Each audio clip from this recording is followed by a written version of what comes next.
Somewhere out there, an animal is getting older right now and getting stronger because of it. Not weaker, not slower, not worn down the way you and I are being worn down every single second. Stronger.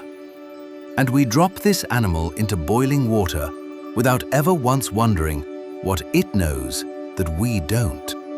Look at it. A hard shell, two heavy claws, crawling slowly across the seabed.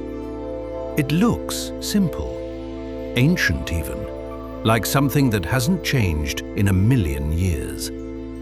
You've seen 100 of them stacked in a tank behind glass and never given one a second thought. Hold on to that idea of simple, because this simple-looking creature may have solved the one problem every living thing on Earth is born to lose. This is the lobster.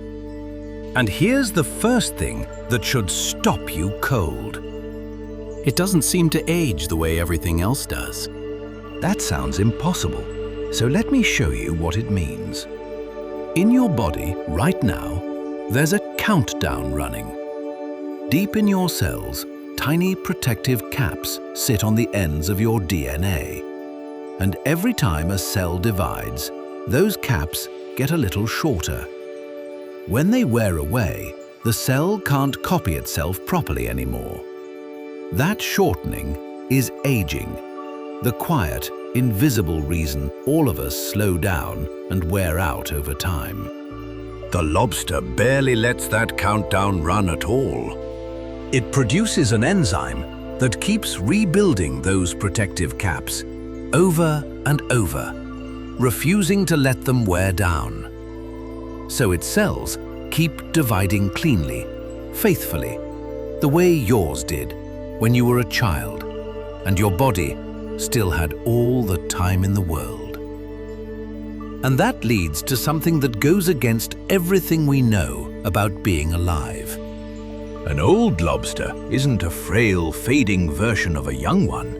It's a bigger, stronger one. Read that again, because it breaks the rule. For us, time takes things away. Strength, speed, the ease we once had in our own bodies. For the lobster, time mostly just adds. The old ones aren't the weak ones on the seabed.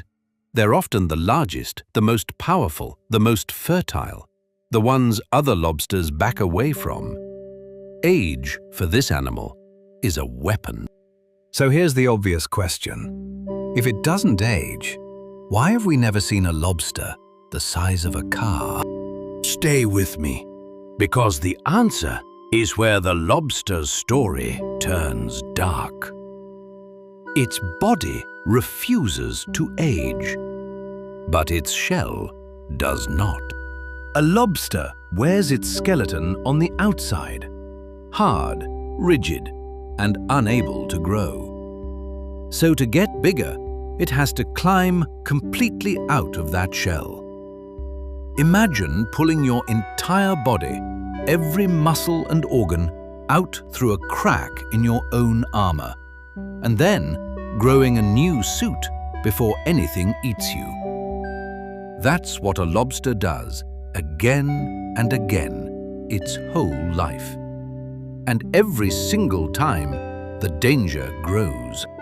Because a bigger lobster needs more energy to break free of an old shell. The escape takes longer.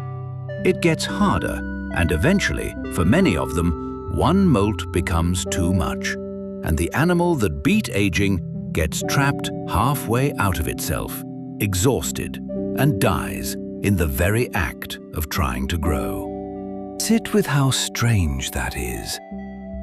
This is a creature that solved the problem we fear most, and it still dies anyway.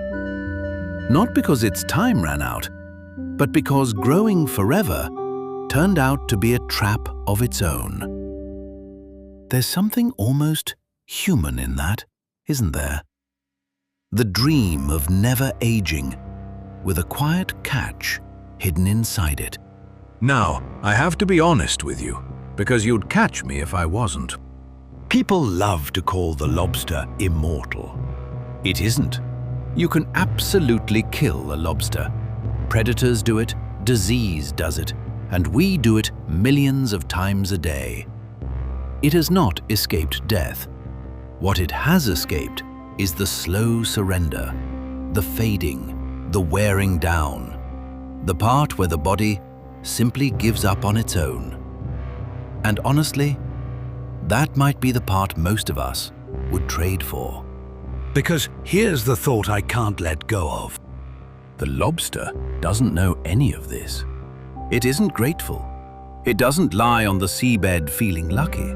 It just lives and grows and molts and grows again, completely unaware that it carries inside its body an answer we're still chasing. Right now, in laboratories, scientists are studying that exact enzyme, the one keeping the lobster young, hoping it might one day slow our clocks down.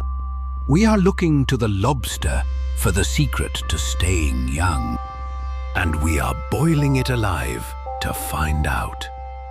So the next time you walk past that tank, those slow bodies stacked under the cheap light, look a little longer. You're not looking at dinner. You're looking at one of the oldest experiments nature ever ran. A creature that quietly refused the deal the rest of us were forced to accept and got more time than it ever knew what to do with. It just never learned that the growing was the thing that would end it. The lobster breaks the rule of aging. The next animal breaks a rule even stranger. It survives being torn open by throwing away its own organs and then simply growing new ones. When something tries to kill this animal, it does the last thing you'd ever expect. It rips out its own organs, its guts, its insides, the machinery that keeps it alive, and throws them at the attacker. On purpose. And somehow, that's not the end of it. That's how it survives. Picture the least threatening thing on the entire sea floor. A soft, lumpy tube lying in the sand. No claws, no teeth, no face you can find. No armor, no speed, nothing that looks like a weapon. It just sits there, slowly working along the bottom, cleaning the sand. If you swam past it, you'd decide it was the most boring, harmless thing on the whole reef. Hold on to that, because this defenseless-looking tube has one of the most shocking survival tricks in the entire ocean. This is the sea cucumber. And here's the first thing that makes no sense. Its defense is to destroy itself. When a predator finally corners it, the sea cucumber does something that sounds like giving up in the most violent way possible. It violently contracts its whole body and expels its internal organs, right out through its own back end. Its guts come pouring into the water, sometimes sticky, sometimes toxic, a confusing tangle thrown directly at whatever is trying to eat it. It doesn't fight. It doesn't flee. It empties itself. And here's the cold genius of it. The predator stops. Because now, there's a meal of fresh, exposed organs hanging right in front of it. An easy, free offering. It takes the bait. And while it's distracted, busy with the parts the cucumber threw away, the rest of the animal, the part that actually matters, quietly drags itself off to safety. It paid with its own organs to buy a few seconds of escape, and it took that deal without hesitation. But I know exactly what you're thinking. Surely, that's a death sentence anyway. Surely an animal that just emptied itself of its own internal organs is finished, escape or no escape. How long can anything survive gutted and hollow? This is where the sea cucumber stops being strange and becomes almost unbelievable. It grows them back. All of them. Over the following days and weeks, in the safety it bought with that sacrifice, the sea cucumber regenerates the entire set of organs it threw away. A new gut, new internal systems, the whole inner machinery rebuilt from almost nothing, as if it had simply misplaced its insides and gone to fetch a replacement set. The act that should have ended its life turns out to be completely reversible. And it can do it again and again. Think about what that actually means. For us, our organs are us. Losing even one is catastrophic, life-altering, the kind of thing that defines the rest of a person's days. The sea cucumber treats the same loss as temporary, a setback, an inconvenience to be patiently undone. It has loosened its grip on its own body so completely that it can drop pieces of itself and pick them back up, treating its organs less like something precious and permanent and more like a tool it can throw away and regrow. And here's the part that turns this from a gross trick into something almost profound. There's a strange wisdom hiding in that ugly little tube. We hold on so tightly to everything. Our bodies, our things, our sense of who we are, terrified of losing any part of it. And here is a creature that survives precisely because it knows how to let go. It releases what it has to release, lives through the emptiness, and rebuilds. Holding on too hard would have killed it long ago. Its whole survival is built on the one thing we find hardest: giving up a part of yourself to save the rest. I'll be honest with you, the way I always am. The sea cucumber is not immortal, and this trick has limits. Throwing out its organs costs it dearly, and if it has to do it too often, or can't find the safety and food to recover, it can absolutely die. Predators that aren't fooled will simply eat the whole thing. It has not escaped death. What it has escaped is the finality of injury. The idea that being torn open has to be the end. For this animal, being gutted is survivable, even routine. So the next time you hear the sea cucumber dismissed as the dull janitor of the sea floor, the lumpy nobody quietly eating sand, remember what's really lying there. A creature with a survival strategy so extreme it sounds insane, and a body so forgiving it can undo the worst thing that ever happens to it. It looks like the easiest meal on the reef. It just happens to be one of the hardest to actually finish. Because you can take its insides and it will simply grow new ones and carry on as if you'd never tried at all. The sea cucumber survives by regrowing its organs. The next animal takes that idea to a place that shouldn't be possible. Cut it into pieces, and every piece can become a whole new animal. Here's an animal you cannot destroy by tearing it to pieces. In fact, if you try, if you cut it in half and throw the parts back, you don't get one dead animal. You might get two living ones. People learned this the hard way, and what they discovered rewrites what killing even means. You already know what it looks like. It's one of the first sea creatures we ever learned to draw as children. A simple, five-pointed shape, the star we press into the sand and stick on souvenirs. We think of it as gentle, decorative, harmless. The kind of thing that turns up dried out in a gift shop. We have completely tamed it in our imaginations. Hold on to that harmless little shape, because what it can actually do borders on the impossible. This is the starfish. And here's the first thing that breaks the rules.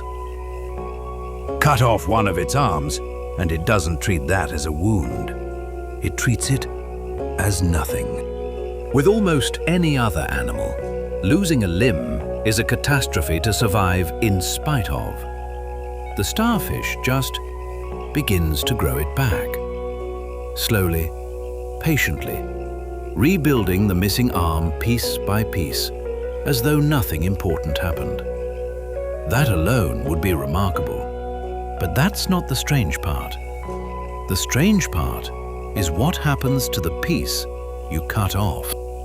Because in some species, that severed arm doesn't die. If a bit of the central body went with it, that lonely, discarded arm does the unthinkable. It grows an entire new starfish. Sit with that for a second. The part you removed to harm the animal becomes a second animal. The damage doesn't subtract, it multiplies. And this isn't a theory. It actually happened.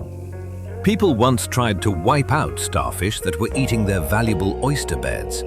And they did it the obvious way. They chopped the starfish up and threw the pieces back into the sea. Simple.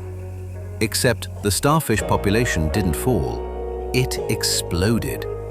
Every piece they cut became a new hunter.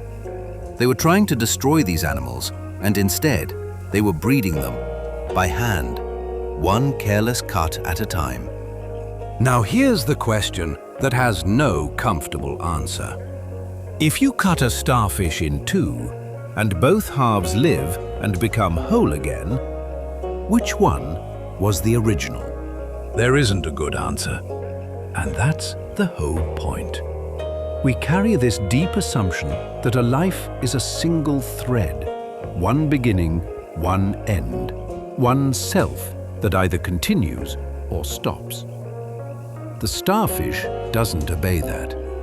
Its sense of being one creature is so loose, so spread across its entire body, that you can break that single life into pieces, and each piece simply carries on being alive. There's no central place where it keeps its existence. No one spot you could destroy to truly end it. It is everywhere in itself at once. So, how does it actually do this? Here's the secret. Throughout its body, the starfish keeps cells that never fully committed to being one thing. They stayed open, undecided. And when the animal is torn, those cells can become whatever the missing part needs to be. Nerve, gut, skin, muscle, all rebuilt from scratch. It's as if the starfish never stopped being partly unfinished, never locked its body down the way ours does. We grow up. Our cells settle into their final jobs and mostly lose the ability to change roles. The starfish kept its options open its entire life. And that openness is exactly what lets it come back from being cut to pieces. And there's something quietly profound hiding in that. The reason the starfish can rebuild itself is that it never fully hardened into one fixed thing. It stayed flexible enough to become whatever it needed to be. The rest of us spend our lives becoming more set, more finished, more certain of our own shape. And we lose a little of that ability to recover with every step. The starfish made the opposite trade, and it's the reason it can survive what would be final for almost anything else. I'll be honest with you, the way I always am. This is not true immortality. A starfish can absolutely be killed. The regeneration takes time, and a slow, half-rebuilt starfish is a vulnerable one. A predator can swallow it whole before it ever grows back. Disease can take it, and in recent years, a wasting sickness has dissolved millions of them along entire coastlines faster than any could repair. It has not beaten death. What it has beaten is the kind of death we think of as final, the wound that should be the end. For the starfish, being broken isn't the end of the story. Very often, it's just the middle. So the next time you find one, dried and stiff in a gift shop or pressed flat in a photo, remember what it really is underneath that simple, familiar shape. Not a decoration, a creature that treats destruction as an inconvenience. One that looks at the single worst thing that can happen to a body being torn apart and answers it by becoming more, not less. We learned to draw it as the easiest, friendliest shape in the sea. And all that time, hidden inside that gentle five-pointed star, was one of the most defiant survivors the ocean has ever produced. You can break it, you just can't seem to make it stop. The starfish survives by multiplying when it's damaged. The next animal does something even harder to believe. It cuts off its own head, walks away from its entire body, and grows a brand new one. This is the strangest thing in the entire ocean, and I need you to believe me before I even explain it.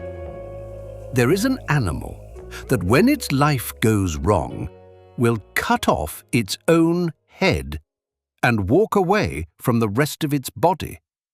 Not the head dying, the head living. The head is the part that survives. The body is what gets left behind. We've watched animals regrow a lost arm, regrow their own organs. You might think you've now seen the limit of what a living thing can rebuild. You haven't. Not even close. Because everything until now has been a body repairing damage. What I'm about to show you is a body making a decision. A creature looking at most of itself and choosing deliberately to abandon it. Hold on to how impossible that sounds, because it's real, and scientists could barely believe their own eyes when they first watched it happen. The animal is a sea slug. And I know exactly how that sounds. A slug. The word alone makes people switch off. Something slow and slimy you'd scrape off a path. But some sea slugs do something so far outside our understanding of life that it rewrites what a body even is. Here's what the scientists actually saw. A sea slug going about its life suddenly begins to split apart right at the neck. Not from an injury, not from an attack. It does this to itself, on purpose, along a precise line, as if it were built with a tearaway seam it could use whenever it chose.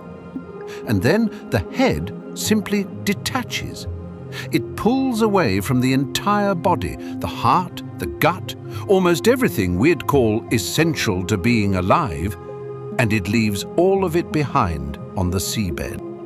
The head crawls off, alone. Just a head, dragging itself across the ocean floor.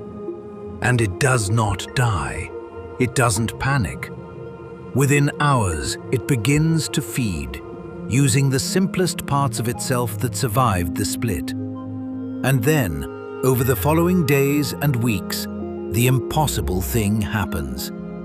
The head grows a new body, a new heart, new organs, an entire second self, rebuilt from the neck down, until the animal is whole again. As if it simply shed everything below its own shoulders and grew a fresh one. Stop and let that overturn something you never even think to question. We assume the body is the main event and the head is just the part riding on top. For this creature, it's the reverse. The head is the animal. Everything else is, in a sense, replaceable equipment, droppable, regrowable, negotiable. It can set down its entire body the way the sea cucumber drops its guts, except on a scale that should be instantly fatal. And it just isn't. So why would anything do this? Why throw away most of yourself when you don't have to? The leading answer is almost more unsettling than the act itself. These sea slugs can become infested with parasites, tiny invaders that get into the body and slowly destroy it from the inside. And the slug's solution to a body that's become a death trap isn't to fight the infection. It's to abandon the entire infected body and grow a clean new one. It doesn't cure the disease. It walks away from the diseased part of itself completely and starts again from the head. Think about the level of detachment that takes. To look at most of your own body, riddled, failing, and treat it as something separable, something you can put down and replace. We can't imagine that, because to us, the body is the one thing we can never trade in. The sea slug treats the body as the negotiable part, and its small surviving head as the thing actually worth saving. And here's the detail that turns this from disturbing into beautiful. Many of these sea slugs eat algae, and they keep something from that algae inside their own bodies. They hold on to tiny green structures that let them make energy directly from sunlight, the way a plant does. They are animals that have learned to run partly on light. So when that severed head sets off across the seabed, hungry and bodiless, it isn't entirely helpless. It can lie in the sun and feed on light itself, while it slowly rebuilds everything it left behind. It survives the most extreme thing an animal can do to itself, in part by quietly photosynthesizing like a leaf. There's something almost spiritual in that image, if you let it land. A creature so committed to continuing that it will release its entire body to do it, lying in a patch of light, running on nothing but sunshine, patiently building itself back from almost nothing. The ultimate fresh start. The clean slate the rest of us only ever get to dream about. I'll be honest with you, as always. This is not immortality, and it doesn't always work. Not every head survives the separation. The younger, stronger individuals tend to pull it off, while older ones often can't, and their abandoned bodies, eerily, can keep moving on their own for weeks before they finally fail. The trick has a cost and a limit. The sea slug has not escaped death. What it has escaped is the idea that a ruined body has to mean the end of you. For this animal, the body is just a vessel, and a vessel can be replaced. So the next time the word slug makes you wrinkle your nose and look away, remember that one of them solved a problem the rest of creation never even dared to attempt. It found a way to leave its own dying body behind, keep the part that truly matters, and begin again from almost nothing. It cuts away everything that's failing. It keeps only the part that's still alive. And it grows the rest right back, in the sunlight, as if the whole catastrophe were nothing more than a chance to start clean. The sea slug throws away its whole body and keeps its head. The next animal does the opposite. It keeps everything, changes nothing, and simply refuses to age for over 100 years. Some of the oldest living things in the ocean are sitting in plain sight, and we step around them like they're rocks. There's one wedged into the seabed right now that was already there before your grandparents were born, before cars, before the lights came on in most of the world, and it hasn't changed at all. You've seen one on a beach, in a tide pool, pulled up in a net and tossed back without a thought. A dark little ball of spines, slow, silent, doing apparently nothing. It's the kind of animal your eyes slide right past, because it doesn't chase, doesn't hunt, doesn't perform. It just sits on the seabed, bristling, waiting. Hold on to that image of a boring, spiny lump, because it has been waiting far, far longer than you could ever guess. This is the sea urchin. And here's the first thing that should unsettle you. Some of them are almost 200 years old. Not years, not decades. There are urchins alive on the ocean floor right now. The red ones, along certain cold coasts, that have been sitting on the same stretch of rock for more than a century. Some, scientists believe, are closer to 200. They were there before the modern world existed, and in all that time, they barely changed at all. And that's what makes the urchin so quietly disturbing once you understand it. With most living things, you can see age. It shows on the body, in the slowing, the wearing down. A very old animal usually looks like a very old animal. The urchin doesn't play by that rule. A 200-year-old urchin can be nearly impossible to tell apart from a young one. Same spines, same movement, same ability to feed, to heal, to reproduce. Time passes around it. Whole generations of fish born and dying in the water above it, and the urchin just stays, unmarked, unbothered. Let me put that into something you can actually feel. Imagine a person who, at 150 years old, could still do everything they could do at 20. Same strength in their hands, same clear eyes, still able to have children, not frail, not clinging to life, genuinely, fully capable, as if the decades simply forgot to land on them. We'd call that a miracle.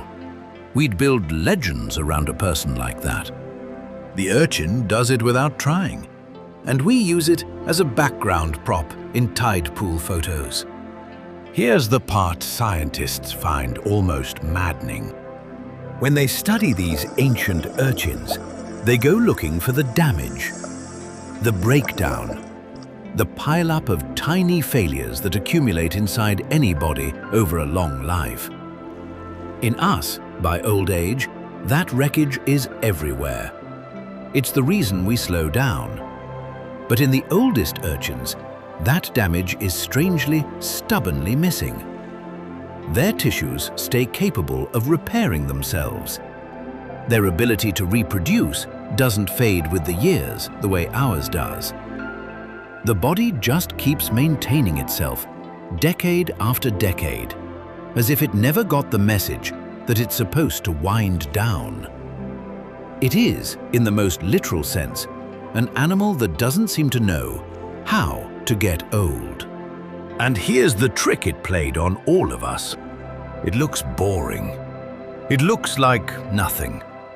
A spiny lump that doesn't move fast enough to be impressive or do anything dramatic enough to make the highlight reel.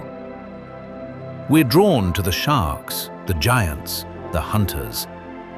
We never stop for the quiet thing in the corner. And so, one of the most remarkable feats of survival on the entire planet, an animal that may outlive 5 or 6 human lifetimes, gets completely overlooked because it had the bad luck of being shaped like a burr instead of a beast. There's something strangely moving in that, if you let it land. The grandest things aren't always loud.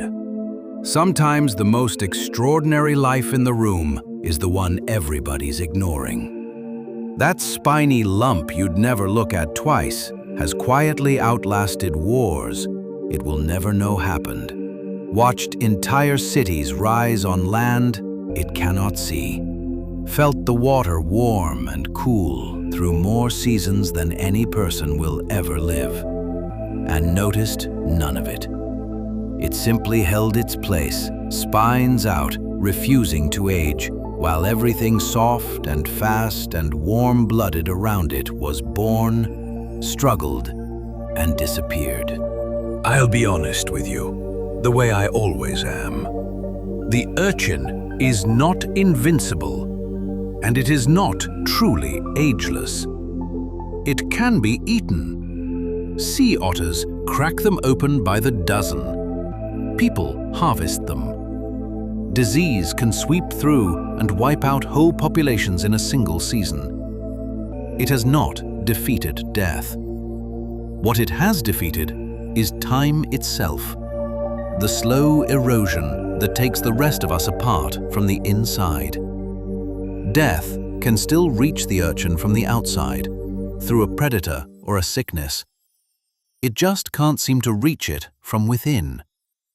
And that distinction is the whole reason this animal matters.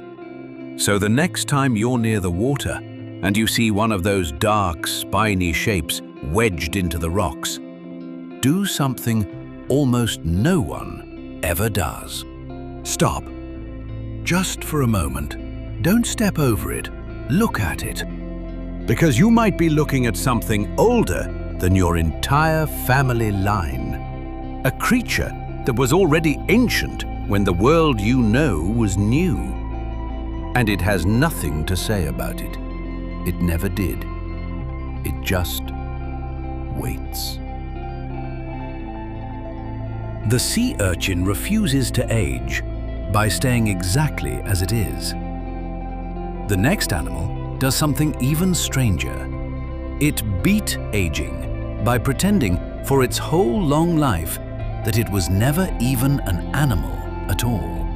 We gave this thing the name of a flower because for most of human history, we couldn't believe it was an animal at all. It sways, it blooms, it opens and closes with the water like something rooted in a garden. And it turns out to be a patient predator that may be one of the longest living creatures in the entire sea. Look at it. Soft, swaying, petaled. A ring of gentle tentacles drifting in the current, like the petals of some underwater blossom. You could watch one for an hour and swear you were looking at a plant. It doesn't chase anything. It doesn't flee from anything. It just sits on its rock and opens to the water, harmless and pretty and still.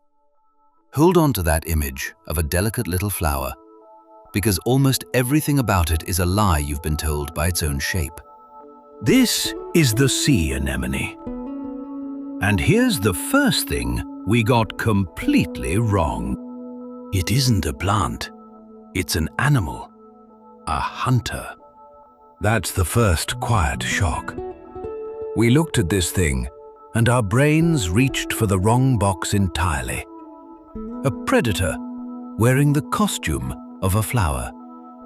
Those soft, swaying petals are tentacles, and they're armed, lined with tiny stingers that fire into any small creature unlucky enough to drift too close, paralyzing it before pulling it into the mouth hidden at the center. The flower was never a flower. It was a trap that learned to look beautiful. But the disguise isn't even the most impossible thing about it. Here's what is. The sea anemone may have been built without an ending. Almost everything alive has a built-in expiration. Not just an age it tends to reach, but a deep, programmed sense that the body should eventually stop. It's written into the blueprint, and it's why even with perfect care, no accidents and no disease, the rest of us still slowly run down. The anemone seems to have skipped that instruction entirely. Let me show you what that looks like. In aquariums, in the careful records of the people who kept them, individual anemones have lived 60, 70, 80 years and longer. And in all that time, the keepers watched for the decline that should have come. The fading, the slowing, the signs the animal was nearing the end. And it never came. The anemone at 80 looked and behaved like the anemone at 8. It still ate. It still healed and renewed itself. The countdown that ticks inside almost every living thing simply doesn't appear to be ticking inside this one. And the most haunting part is how it spends all that time. It does almost nothing. Think about how strange that is. We tend to believe a long life has to be earned through motion, through fighting, fleeing, striving, winning. The fast survive, and the slow get left behind. That's the story we're told about nature. The anemone broke that story completely. It found the opposite path. It planted itself on a rock, opened its arms to the water, and decided it would not race anything. It would simply outlast. And here's what that patience actually bought it. While the fish around it burned bright and fast and short, darting, breeding, dying inside a handful of years, the anemone stayed exactly where it was, meeting everything the ocean threw at it with the same slow, swaying calm. Still there, still open, still feeding, long after almost everything that ever swam past it was gone. There's a strange lesson buried in that, if you want one. We spend our lives convinced that to survive, we have to keep moving, keep fighting, keep chasing. And here is a creature that conquered time by doing the exact opposite, by being patient in a way no human heart could ever manage. I'll be honest with you, the way I always am. The anemone is not immortal, and it is not safe. It can be torn from its rock by a storm. It can be eaten by the few specialized creatures bold enough to brave its sting. Pollution can poison it. A warming sea can bleach and starve it, the way it does the coral around it. It has not escaped death. Death can still arrive from the outside, suddenly, from 100 directions. What it escaped is the slow death from within, the one that comes for the rest of us, whether anything attacks us or not. It won't wither with age. It simply waits to be taken. And mostly, for a very long time, nothing takes it. So picture it now. A single anemone, anchored to one stone on the reef, in the exact spot it has held for longer than you've been alive. The water moving through its tentacles the way it did this morning, the way it did 1,000 mornings ago, the way it will keep doing long after you've closed this video and gone on with your day. It isn't waiting for anything. It isn't hoping for more time. It already has more time than it knows what to do with. And it spends every second of it doing the one thing it has always done. It opens. It feeds. It holds its place. We named it after a flower, because a flower is the most fragile, fleeting thing we could think of. Something that blooms for a moment and is gone. We could not have chosen a more wrong name if we tried. Because of all the things drifting and swimming and struggling out there in the dark, this soft, swaying, petaled little creature may be the one the years cannot reach. The flower that never wilts, quietly outliving us all, while pretending it was never even alive. The anemone survives by never moving and never aging. The next animal survives a different way entirely, with a second set of jaws hidden inside its throat, and a hunger that turns a sunken world into its home. Hidden inside this creature's throat is a second mouth, a second set of jaws, complete with their own teeth that launch forward when it strikes and drag its prey down into the dark of its body. It sounds like something invented for a nightmare. It's real, and it belongs to an animal that has been terrifying divers for as long as people have been brave enough to swim down to the wrecks. Picture a sunken ship on the sea floor, broken, rusting, slowly claimed by the ocean. Every dark opening in it, every gap in the metal, every hollow where a door once was, is a place where something could hide. And in a great many of them, something is hiding. A long, sinuous shape wedged into the dark, with only its head showing, mouth open, watching. Hold on to that image, because this animal was practically designed to make a dead ship feel alive. This is the moray eel. And here's the first thing that unsettles people about it. It never closes its mouth. Look at one, and it sits there with its jaws perpetually open, row after row of needle teeth on display, that unblinking stare fixed on you, going nowhere. It reads as pure menace, a constant, silent threat. But here's the twist. That open mouth isn't aggression at all. It's how the moray breathes, drawing water in and out across its gills in a slow, endless gape. The thing that makes it look like it's about to attack is just the animal quietly staying alive. The menace is a misunderstanding. The real danger is somewhere else entirely. And to find it, you have to understand where the moray chooses to live. The moray needs exactly one thing: tight, dark spaces to wedge into, holes to hide in, a maze of hollows where it can lie concealed with only its head exposed, waiting for prey to pass. A natural reef offers some of that, but a shipwreck offers all of it, multiplied 100-fold. Every cabin, every pipe, every torn seam becomes a den. And so the morays come, and they stay. Over the years, a single wreck can become home to a great many of them, each tucked into its own dark corner, each watching the water with that same open-mouthed stare. The old sailors who swore the sunken ships were occupied weren't wrong. They just imagined the wrong tenant. Now, the second Jaws. Here's how it actually works, and it's stranger than any myth.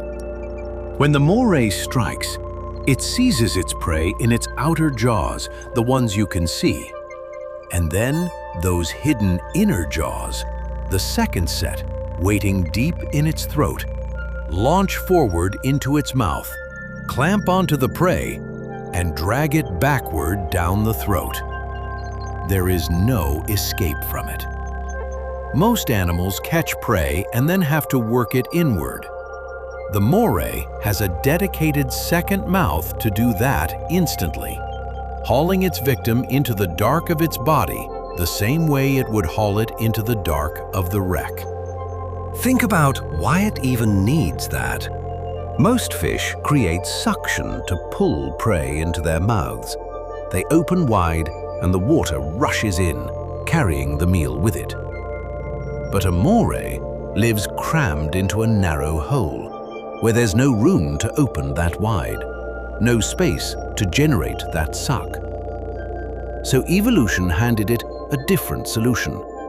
If you can't pull the prey in with water, reach out and grab it with a second set of jaws and haul it in by force. The nightmare anatomy isn't random cruelty. It's a precise answer to the problem of hunting from inside a crack in the dark. So put the whole picture together and feel how it turns. You started with a menacing monster baring its teeth at you from a hole. What's actually there is a shy ambush predator whose scary open mouth is just breathing, that colonizes sunken wrecks because they're the perfect maze of dens, and that carries a second set of jaws not out of horror movie malice, but because it had to solve the problem of eating in a space too tight to do it any other way. Every unsettling thing about the moray turns out to have a reason, and the reasons are, if anything, more impressive than the fear. I'll be honest with you, the way I always am. The moray is not the menace that open mouth makes it seem. It would far rather hide than fight.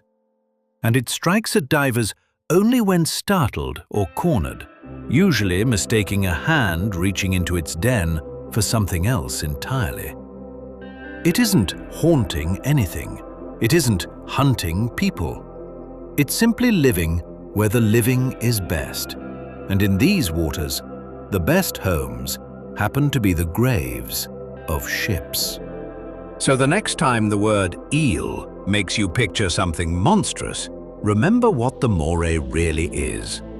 Not a nightmare, a specialist, an animal so perfectly shaped for life in the cracks and hollows of the dark that it grew a second mouth just to make it work. The wrecks were never empty. Something is living in them. It has been there all along, watching from the dark, breathing in the ruins of everything the ocean ever swallowed, with a second set of jaws waiting quietly in its throat. The moray survives by turning a sunken world into a fortress.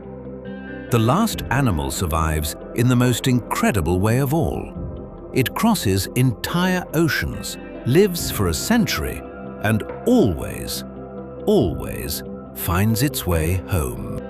Somewhere out there, gliding over a reef right now, is an animal that was swimming through this same ocean before you were born, before your parents met, before, quite possibly, anyone you have ever loved was alive. And of everything you've seen in this journey, it may break the most impossible rule of all. It never gets lost. After everything, the head that crawls away from its body, the animal you can't kill by cutting apart, the flower that never wilts. I want to slow all the way down, because this last creature doesn't survive through anything violent or strange. It has no gruesome trick. It doesn't tear itself apart or grow itself back. It simply keeps going, year after year, decade after decade, with a patience that is almost unbearable to think about once you understand what it has actually lived through. Hold on to that calm, gentle image, because the quiet ones are often hiding the most astonishing story of all. This is the green sea turtle. And here's the first thing that doesn't add up. It barely seems to age. A green sea turtle can live 70, 80, 90 years and more, and it ages so slowly, so gracefully, that an old turtle gives away almost nothing of its years. It doesn't sag or stumble. It doesn't slow to a crawl. It moves through its 9th decade with the same calm, powerful glide it had in its 3rd. But the number isn't the part that stops me.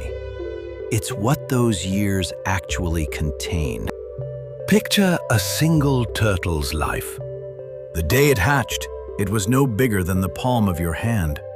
One tiny target scrambling across a dark beach, most of which never make it to the water at all. The odds against that one turtle surviving its first day were enormous. And yet it did. It reached the waves and vanished into the open sea, into years we know almost nothing about. The lost years, when young turtles disappear into the vast ocean and simply survive, alone, unwatched, learning the currents of an entire planet. And then it did the thing that breaks the rules of this entire video. It came back to the exact beach where it was born. This is the part that genuinely stuns me. After years away, across thousands of miles of featureless open ocean, with no map and no landmarks we can see, a green sea turtle returns to breed at the same stretch of sand it crawled off as a hatchling. Not the general area, the same beach.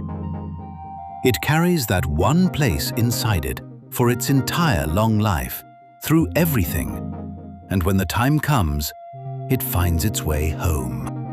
So how does it do something we needed satellites to manage? Here's the secret, and it's extraordinary. The turtle can sense the Earth's magnetic field, the invisible lines that run through the whole planet, and it reads them like a map written into the world itself. Each stretch of coastline has its own faint magnetic signature, and the turtle learns the signature of its birthplace and carries it for life. While we built compasses and satellites to stop ourselves getting lost, the turtle was born already knowing the way. It doesn't navigate the ocean. It remembers it. Now think about how much that one animal has quietly witnessed. An old turtle alive today was swimming these waters through events that fill our history books. It felt the ocean change around it across half a century or more. It watched the reefs it grew up over shift and fade. Whole human generations were born, grew up, grew old, and passed away on the land it would only ever see as a distant line on the horizon. And through all of it, the turtle just kept gliding, unhurried, unbothered, keeping its own slow time, on a scale that makes our frantic lives look like they're happening in fast forward. And that's what makes the turtle the perfect place to end. Every other animal in this video broke a rule by being strange, regrowing, splitting, refusing to age through some biological trick. The turtle breaks its rule by being steady. No gimmick, no shocking defense, just an animal that learned to take the years gently, to not be worn down by them, and to never, not once in a life spanning a century, lose its way home. It's also the one creature here that lives on roughly the same scale we do. We can't truly imagine a clam that lived 500 years, or a head that crawls off its own body.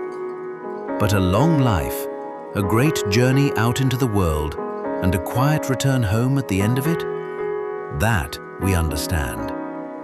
That feels like our own story, told slower and calmer by something that never seems to be in any rush to reach the end. I'll be honest with you, the way I have been the whole way through. And the turtle deserves this honesty most of all.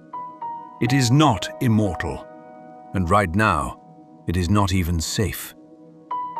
For all its ancient grace, the green sea turtle is fragile in the ways that matter most. Its eggs are dug up. Its nesting beaches are vanishing under our buildings and our lights. It swallows the plastic it mistakes for food. It drowns in nets meant for other things. The turtle that survived impossible odds as a hatchling, that crossed oceans and lived through a century of change, can be ended in an afternoon by something it never evolved to understand. It has not escaped death. It barely ages from the inside. But the world we've built keeps finding new ways to reach it from the outside. And that's exactly why this one matters more than a fact or a number. The lobster, the urchin, the slug, they'll go on doing what they do, whether we notice or not. But the turtle's long, patient, ancient life now depends, more than it ever should, on us. So as we leave the water and this journey ends, hold on to the real lesson of all of it. These animals broke every rule life is supposed to follow.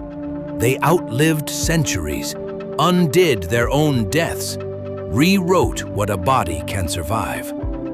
None of them are truly immortal. Every one can still be taken. But each found its own impossible way to loosen the grip that time holds over everything that breathes. They don't know they've done it. That's the part I keep coming back to. They don't feel lucky. They don't count their years. They simply live, quietly, patiently, impossibly, far past the point where the rest of us would have run out of time.